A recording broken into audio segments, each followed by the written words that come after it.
خوف والغم والمكر بيك وطلب الدنيا وزينتها. فقال ايه؟ قال سيدي جعفر ايه؟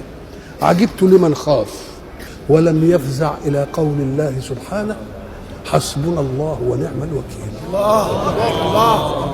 يبقى كل ما تكون خايف من حاجه لا تحصل قل ايه؟ قل انا مش شارد في الكل وحدي، ده انا لي رب اللي ما اقدرش عليه هو يقدر عليه. ادي واوي الى ركن ايه؟ شديد له اله. الله. ده انت لما تكون ماشي ومعاك جنيه ويقع منك، ان كان ما عندكش غيره تزعل، وان كان عندك 20 جنيه في البيت، طب وان كان عندك 100 في البنك. اذا كل واحد ما يكون رصيد ما يعوزوش اللي فات، انما اللي يزعل مين؟ اللي ما عندوش الا الجنيه ده. طب هيعمل ايه ويعمل مش عارف ايه. طب واللي له رب بقى. عجبت لمن خاف ولم يفزع بعد خوفه الى قول الله سبحانه حسبنا الله ونعم الوكيل. فاني سمعت الله بعقبها يقول فانقلبوا بنعمة من الله وفضل لم يمسسهم سوء. وعجبت لمن اغتم. وقلنا ان الغم انسداد القلب وبلبلة الخاطر من شيء لا يعرف سببه. تقول والله انا صدري منقبض ما اعرف ليه، لماذا؟ اسمه ايه؟ الغم.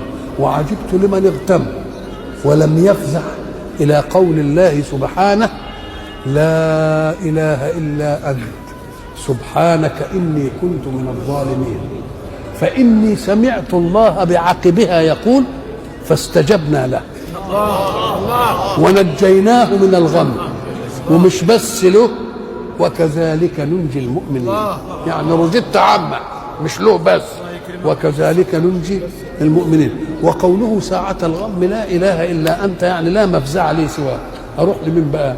أنت اللي إني كنت من الظالمين. ليه؟ يعني يا رب يمكن الغم ده داخل عليا لأن يعني أنا عملت حاجة وظلمت نفسي ولا كده ولا كده، فيجي دي سبب وأنا مش عارف. وعجبت لمن مكر به. أعدائك بيمكروا بيك وأنت ما أنتش قد الناس، يقعدوا يرفقوا لك ويعملوا لك مكر. قال له وعجبت لمن مكر به كيف لا يفزع إلى قول الله سبحانه وأفوض أمري إلى الله. ليه؟ لأن ربنا قال ومكروا ومكر الله، يبقى هو اللي هيقابل بقى كويس كده. لأني سمعت الله بعاقبها يقول فوقاه الله سيئات ما مكر. وعجبت بقى للطموحات بقى بتاعت الدنيا، عايز يبقى عنده وعايز يبقى عنده.